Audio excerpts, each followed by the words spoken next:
ಆತ್ಮೀಯ H16 news ಅರ್ಥಾತ್ ಥೇ ಸೀತಾರಾಮ್ ನ್ಯೂಸದ ವೀಕ್ಷಕರೇ, ನಾನು ನಿಮ್ಮವ ಎಂ ಆಯುಧ ಮಲ್ಲಪ್ಪ ಜೊತೆ ಅವರು. ತಾವು ಈಗ ಸುದ್ದಿಗಳ ಲೋಕಕ್ಕೆ ಎಂಟ್ರಿ ಹೊಡಿತಾ ಇದ್ದೀರಿ. ಈ ಸುದ್ದಿಗಳನ್ನು ಪ್ರತಿಯೊಂದು ನೋಡೋ ಜೊತೆಗೆ ನಿಮ್ಮ ಅಭಿಪ್ರಾಯಗಳನ್ನು ಹಂಚ್ತಾ ಇರಿ. ಯಾಕಂದರೆ ಈ ಸುದ್ದಿಗಳು ನಿಮಗಾಗಿ, ನಿಮ್ಮ ಬದುಕಿಗಾಗಿ, ನಿಮ್ಮ ವೈಚಾರಿಕೆಗಾಗಿ, ನಿಮ್ಮ ತಿಳುವಳಿಕೆಗಾಗಿಯೂ ನಿಮಗೂ ಗೊತ್ತು. ಜೊತೆಗೆ ನಮಗೂ ನಿಮ್ಮೊಂದಿಗೆ ಇದೊಂದು ಮಾತಾಡುವಂಥ ಜೊತೆಗೆ ಸುದ್ದಿಗಳನ್ನು ಬಿಡುವಂಥ ಕೆಲಸ. ಈ ಕೆಲಸದಲ್ಲಿ ನಾವು ನಿಮ್ಮೊಂದಿಗಿದ್ದೀವಿ ಅಂತ ಹೇಳ್ತಾ ನೋಡ್ತಾ ಇರಿ ಸುದ್ದಿಗಳನ್ನು.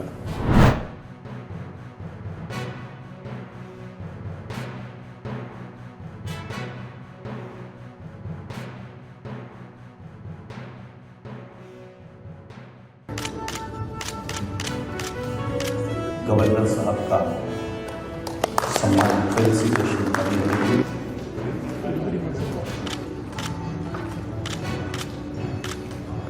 But one thing is, people in industry, unlike people in politics, Shivkumar ji, people in industry are satisfied by balance sheets. People in politics are not. They keep on contributing to rise higher.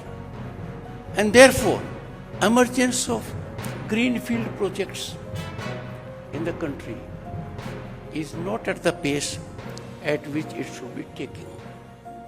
I appeal to you, please think, converge in clusters to have greenfield projects. To increase capacity of the same project is fine, but if you have greenfield project, there will be equitable distribution of employment, opportunities and growth potential. We must engage in research of the highest order. It is our research capacity that will define how powerful Bharat will be in the world. Our technological penetration, our technological innovation will define how secure we are. Peace is fundamental to growth of business, harmony for the people. Peace is never bargained. Peace comes from a position of strength. It comes from a position of power. Greatest peace is secured when we are ever prepared for war.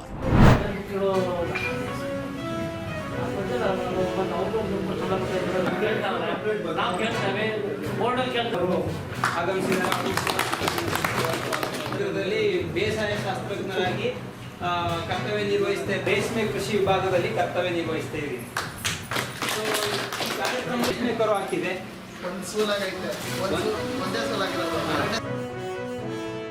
ಬಗ್ಗೆ ಹೈನುಗಾರಿಕೆ ಬಗ್ಗೆ, ತೋಟಗಾರಿಕೆ ಬಗ್ಗೆ ಇತ್ಯಾದಿ ಎಲ್ಲ ಬಗ್ಗೆನೂ ಮಾಹಿತಿಗಳು ಕೊಟ್ಟಿದ್ದಾರೆ. ಮಣ್ಣು ಪರೀಕ್ಷೆ ಬಗ್ಗೆ, ಬೀಜೋಪಚಾರ ಮಾಡೋದ್ರ ಬಗ್ಗೆ, ರೇಷ್ಮೆ ಹುಳುವಿನ ಬಗ್ಗೆ ವೈಜ್ಞಾನಿಕವಾಗಿ, ತಾಂತ್ರಿಕವಾಗಿ ಯಾವ್ಯಾವ ಥರ ಮಾಡಬೇಕು ಅಂತ ಎಲ್ಲರ ಬಗ್ಗೆನೂ ಮಾಹಿತಿ ಕೊಟ್ಟಿದ್ದಾರೆ. ಈ ಮುಂಗಾರು ಸ್ಟಾರ್ಟ್ ಆಗೋಕ್ಕೆ ಮುಂಚೆನೇ ಇದು ಕೊಟ್ಟಿರೋದು ಭಾಳ ರೈತರಿಗೆ, ಆದರೆ ನಮಗೂ ನಾವು ಒಬ್ಬ ರೈತರಾಗಿ ಎಲ್ಲ ಅನುಕೂಲನೂ ಆಗಿದೆ ಅಂತ ನಾವು ತಿಳ್ಕೊತಾ ಇದ್ದೀವಿ. ಅರಣ್ಯ ಇರ್ಬೋದು, ಅದರ ಬಗ್ಗೆ ಮಾಹಿತಿಯನ್ನು ಈ ಸಂದರ್ಭದಲ್ಲಿ ಕೊಡ್ತಾ ಅದರ ಬಗ್ಗೆ ನಿವಾರಣೆ ಯಾಕೆ ಮಾಡಬೇಕು. ಈಗ ಕೃಷಿ ಇಲಾಖೆಯಲ್ಲಿ ಕೃಷಿ ಬಗ್ಗೆ ಹೆಚ್ಚು ರಾಸಾಯನಿಕ ಗೊಬ್ಬರವನ್ನು ಉಪಯೋಗಿಸದೆ ಸಾವಯವ ಕೃಷಿಯನ್ನು ಮಾಡಬೇಕು ಅಂತ ವಿವರವಾಗಿ ತಿಳಿಸಿದ್ದಾರೆ. ಹೈನುಗಾರಿಕೆಯಲ್ಲಿ ಹೆಚ್ಚು ಹಾಲಿನ ಗುಣಮಟ್ಟವನ್ನು ಕಾಪಾಡೋಕ್ಕೆ ಯಾವ್ಯಾವ ಹಸುಗಳಿಗೆ ಮೇವು ಮಾಡಬೇಕು, ಅದು ಯಾವ ನಿರ್ವಹಣೆ ಮಾಡಬೇಕು ಅಂತ ತಿಳಿಸಿದ್ದಾರೆ. ಯಾಕೆ ಅಂತ ನನಗೆ ಗೊತ್ತಿಲ್ಲ. ಅದು ಒಂದು ಸತ್ಯ. ನಾನು ಪದೇ ಹೇಳ್ತೀನಿ, ನನಗೇನು ಅವ್ರ ಮೇಲೆ 1% ಕೂಡ ಇದು ಭಗವಂತನ ಸನ್ನಿಧಿಯಲ್ಲಿ ಹೇಳ್ತೀನಿ, ಅವ್ರ ನಡವಳಿಕೆ ಈ ರೀತಿ ಆಗ್ತಾಯಿದೆ ಅಂತ ನಾನು ಕನ್ಸ್ಕೊಂಡಿರಲಿಲ್ಲ. ಇಷ್ಟೊಂದು ಇವರು ಅಂಟ್ಕೊಂಡು ಅಧಿಕಾರಕ್ಕೋಸ್ಕರ ಆಗಿ ಜೋತ್ ಬಿಡ್ತಾರೆ ಅನ್ನೋದು ಗೊತ್ತಿಲ್ಲ. ಅದರ ನೈತಿಕತೆ ಏನಿದೆ, ಈ ಮೊನ್ನೆ ಚಿನ್ನಸ್ವಾಮಿ ಕ್ರೀಡಾಂಗಣದಲ್ಲಿ ಆದಂಥ ನೈತಿಕತೆ, ಇದಕ್ಕೆ ನೇರ ಹೊಣೆ ರಾಜ್ಯ ಸರ್ಕಾರ. ನೈತಿಕತೆಯ ಮತ್ತೊಂದು ಮುಖ್ಯವಾಗಿ ರಾಜ್ಯದ ಪೊಲೀಸರು ಕೆಲಸ ಮಾಡ್ತಾಯಿದ್ರು. ದಯಾನಂದ್ ಅವರು ನನಗೆ ತುಂಬ ವರ್ಷದಿಂದ ಅವರ ಆಡಳಿತದ ವೈಖರಿಯನ್ನು, ಅವರ ದಕ್ಷತೆಯನ್ನು, ಪ್ರಾಮಾಣಿಕತೆಯನ್ನು ನಾವು ಯಾರೂ ಕೂಡ ಪ್ರಶ್ನೆ ಮಾಡೋಂಗಿಲ್ಲ. ನೀವು ಮುಖ್ಯಮಂತ್ರಿಗಳಾದ ತಕ್ಷಣ ಅವ್ರನ್ನ ಹಾಕ್ಕೊಂಡಿದ್ದು ನಮಗೆಲ್ಲರಿಗೂ ಕೂಡ ಸಂತೋಷ ಆಗಿತ್ತು. ಅಂಥವ್ರನ್ನ ನೀವು ಪೊಲೀಸ್ ಇಲಾಖೆಯ ಒಂದು ಗಾಂಭೀರ್ಯತೆಯನ್ನು ಶಕ್ತಿಯನ್ನೇ ಕುಂತಕ್ಕಂಥ ಕೆಲಸ ಮಾಡಿ ಯಾರೋ ಮಾಡಿರೋ ನಿಮ್ಮ ಪಟಾಲಂಗಳಿಂದ ಆಗಿರ್ತಕ್ಕಂಥ ಪಾಪಕ್ಕೆ ಅವರನ್ನು ಗುರಿ ಮಾಡಿರೋದು ಮಹಾಪರಾಧ. ಈ ಅಪರಾಧಕ್ಕೆ ನೀವು ಬೆಲೆ ಕೊಡದೆ ಹೋದರೆ, ಬೆಲೆ ತೆತ್ತೆ ಹೋದರೆ ಮುಂದಿನ ದಿನಗಳಲ್ಲಿ ಜನನೇ ನಿಮಗೆ ಬೆಲೆ ತೆತ್ತುವಂಥ ಕೆಲಸ ಮಾಡ್ತಾರೆ. ಕೇಳ್ತಾ ಇದ್ದೀರಿ, ರವಿನೂ MLA, ನೀವೂ MLA. ರವಿಗೊಂದು ಕಾನೂನು, ನಿಮ್ಗೊಂದು ಕಾನೂನು ಇದೆಯಾ?